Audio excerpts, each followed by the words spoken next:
ইউনূস আলাইহিস সালাম চিৎকার মারলেন, লা ইলাহা ইল্লা আনতা সুবহানাকা ইন্নী কুনতু মিনাজ জালিমিন। পড়েন সবাই, লা ইলাহা ইল্লা আনতা সুবহানাকা ইন্নী কুনতু মিনাজ জালিমিন।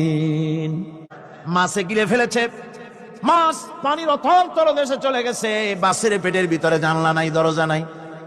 হযরত ইউনূস আলাইহিস সালাম লক্ষ্য করলেন, এখন তো আর বাঁচতে পারবো না, মরা ছাড়া পথ নাই। লা ইলাহা ইল্লা আনতা, আল্লাহ তুমি ছাড়া কেউ নাই, তুমি ছাড়া কেউ নাই, কোন ইলাহ নাই, মাবুদ নাই।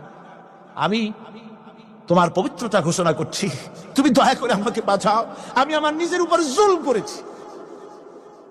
আমার বন্ধুগণ, এত বড় মারাত্মক বিপদের ভিতরে ইউনূস আলাইহিস সালাম যখন চিৎকার মারলেন পানির ভিতরে